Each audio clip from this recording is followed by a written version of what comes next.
Hello, I am back after a very long break from commentating Age of Empires games. I haven't done it in probably 8 or 9 months now, and so most likely anybody who subscribed has stopped caring, but I decided I'd make a video. I've kind of got settled down. This is a new computer, pretty much all new hardware. Um, so this is going to be first test, I guess, on the new hardware. This is a game I played back in February. It was actually the first game that we've played in about 6 months. Actually, it's been a very long time since I even played the game. A bunch of my friends were sort of away, and they weren't able to play for a while, so I've just been playing other games. Um, so just a quick rundown of what we've got going on here. This is going to be a 2v3 game with me, Tantar, blue, and Cray, who's yellow, and versus Refternu, Idron, Idron Children, and Blonde Frogs. These three, Refternu, Idron Children, and Blonde Frogs, are guys that I've been playing with for a very long time. They know the game really well. Craze is he's a buddy of mine who hadn't played much Age of Empires. This is actually his second game, and but he has played a lot of StarCraft 2. So he kind of gets the RTS genre, I guess. So I'm going to go ahead and speed through a little bit of the beginning. We're playing on Black Forest, which means that as opposed to what you might do on Arabia, which would be do some sort of fast feudal age rush, you get to feudal age as quickly as possible, build some archers, and wreak havoc on your enemy's base. Instead of doing that, because of these narrow choke points, and I'm sure a lot of you have played Black Forest, but because of these narrow choke points, you can simply just wall off in Dark Age, where I've only got 15 population, and Red is already walling off. So you can just wall these choke points, and then if you wall all the choke points between like your team side and the other team side, then you don't really need to worry about early aggression so much, which allows you to, instead of going to 22 villagers or 21 villagers, which is what a lot of people will do on Arabia, you can get around 25 to 30 villagers in Dark Age, so that you can go to Feudal Age fairly quickly. It's slightly delayed when compared to Arabia, but it allows you to get to Castle Age very, very fast. And the reason why that's so important, and why we're doing that instead of doing the standard Arabia build, is if we get to Castle Age faster than our opponents by a significant degree, we will be able to build additional town centers the moment we get to Castle Age. And once we do that, our economy is just going to go through the roof, and we can sail on into Imperial Age and get Imperial Age units. Now, this isn't like the perfect way to play Black Forest, and I don't say I'm not saying that if you don't follow this strategy, you don't know what you're doing. There are plenty of ways to play the game. For instance, you can get to Castle Age, build some rams, and go knock these walls down fairly easily, unless they go 20 walls thick. But you could go knock this wall down pretty quickly as soon as you get to Castle Age, even if it's a stone wall, because battering rams will take care of that really quickly. And then you could do a rush sort of idea, or alternatively, even in Dark Age, you could run villagers past before they get the walls up. Like, I could have run villagers down this corridor right here, and I don't know, come over here and built up a base, and then they wouldn't be able to wall me off.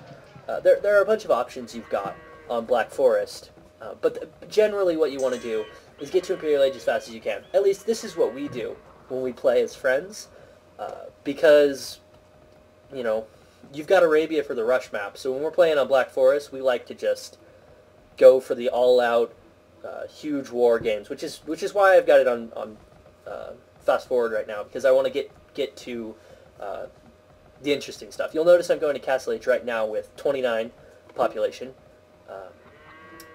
That is generally what I aim for. 27 is, I think, ideal. When I'm playing, on top of my game, I'll usually get 27 villagers, and in Dark Age, and then that is the perfect amount to let me get to Feudal Age, build 2 Feudal Age buildings, and either 2 villagers or get the what's it called, wheelbarrow upgrade, and then as soon as I finish that, I can immediately go to Castle Age. So the Feudal Age buildings and the 2 villagers will finish at about the same time, and I can immediately go to Castle Age. And that's what I did there. That's why I had 29 villagers. Fortunately, I didn't build houses while I was teching up. This is mostly just because, like I said, I haven't played in 6 months. I'm a little rusty. My friends are a little rusty, so we're all just kind of trying to get back into the game. You'll notice as soon as I got to Castle Age, I built a town center here, I built a town center here. I'm even building another town center there, because it's a 2v3, and my partner is not very experienced with the game. So I know that I need to have a killer economy if I'm going to be able to outproduce, in terms of military units, my opponents, who are both actually, all 3 of them are actually quite good. They just, like me, haven't been playing the game for a while. It's been about 6 months. In fact, let's see, Orange has not played any games at all, any video games at all, for about 6 months. So this is just us trying to get back into it, and it's a good test to make sure that my new stuff is working in terms of fraps and whatever. So as you can see, I'm just pumping out as many villagers as I possibly can. I have no military buildings whatsoever. I'd be building them right around here, but I have none whatsoever right now, because my economy is so far ahead of them that I'm not concerned about an attack right now, because when you look at the score down here, it's a little bit intimidating for for the 4,000 point guy to bust down his own walls and go attack the 8,000 point guy.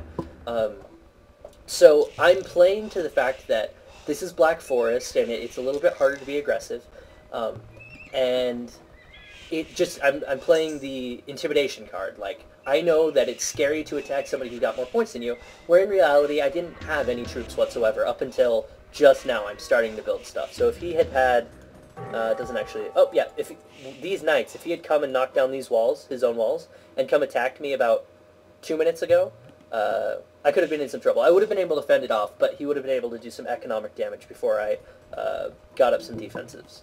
So that's sometimes what I'll do when I'm playing with these specific guys, because I know their play styles. So I know that they'll try and be building up, and I can afford to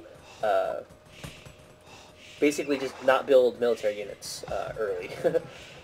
So, and because of that, I put myself economically really far ahead. So if we look at, let's see, so I've got about 120 units right now. He's got 73. So I'm 50 units ahead, and he's also been building military units, and these are the first 2 military units I built. So I've got like all villagers right now, which means my economy is just going to start skyrocketing. I said 8,000 earlier. I don't think that was actually accurate, now that I'm looking over at it, because I only have 5,000 right now. Anyway, it doesn't matter. My point earlier with the attack was that it's just intimidating to attack somebody with more points than you. So anyway, yeah, I tried, as Celts, I didn't explain what Civs everybody was playing. I'll do that in just a second. As Celts, Celtic siege units are extremely strong. So I wanted to rush Siege Onager Tech and Siege and Heavy Scorpion Tech and Siege Ram Tech, because I feel like the reason why I'm playing Celts is because their siege units are so strong, where one Onager or Heavy Scorpion can deal a lot of damage to a much larger force. So I know that seeing as it's 3-on-2, and sort of, not really, it's not really a 3-on-1, but crazy as just getting into the game for the very first time.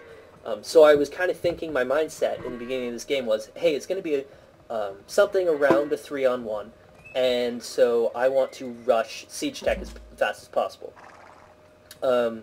So I'm going to be getting those to siege onagers as quickly as I can, and then the other units that I want to be building are mostly paladins, and Celtic paladins are not as strong as some of the other paladins, but really the paladins are just there to act as meat shields for my siege onagers, heavy scorpions. So in terms of economy, now this is when my economy is starting to really kick in. If you look at the scores, I'll put it over the snow. If you look at the scores, this is where my economy is starting to really kick in, because I got to Castle Age as fast as I could. I built around 4 town centers, and I've just been building villagers up till now. I still don't have any units, and because it's Black Forest, a lot of the times you can get away with just getting a lot of military buildings. So I've got 5 stables here. I'm building 3 more. I've got 7 stables here. I've got some stables over here. You can get away a lot of the times on Black Forest with just building a lot of military buildings and no military units, because when they come to attack you, if you've got a lot of buildings, they won't be able to kill your buildings before you can get up some units, which allows you to just focus on economy up until then. So I'm starting to go around the trees. I want to clear out some space, mostly because I want to be able to fight on my terms. So I just want to make sure that I've got an area where I can sort of control the battlefield. So I'm just going to be clearing out this whole area first. And now's a good time to start talking about what I'm going to be playing against. We got the Byzantines, that's Reftrenew, whose special units are the Cataphract, which are an amazing unit on Black Forest, simply because the Byzantines are really strong on Black Forest, because Cataphracts do not take bonus damage from pikemen or from camels. So they're really strong because the 2 types of units that generally counter cavalry can't counter Byzantines, which means you can put Cataphracts up in the front and they're going to do fairly well against whatever they're fighting against. Okay, the reason why I'm attacking here is I just finished my Paladins upgrades and all my Blacksmith upgrades, which means that was a sort of a window of opportunity where I could attack to deal the maximum amount of damage. Unfortunately, he just had a lot of units at the time, but because I've got a lot of stables, I'm able to quickly, I don't know why my rally point's up there, but I'm able to quickly throw up a lot of paladins to kind of clear this out. And I just wanted to send in that first force simply to get a feel for what the strength of his army was and what the strength of the other guy's army was in this area. So you'll notice they're bringing in longbowmen, so we've got the Britons and Teutonic Knights. I made a mistake when I picked Celts against Teutonic Knights. My go-to civ generally is Mayans, but we kind of did this funny little picks and bans thing where they said I couldn't play Mayans this game, but Mayans would have been awesome against Teutonic Knights, or even just Teutonic Paladins, which would be the other thing the Teutons build, because Teutonic Paladins are slower than other Paladins. But anyway, Celts against Teutons, if you think it through, it's a horrible matchup for me, because there's nothing special about my archers, which means I don't really have any incentive to build archers over any of them.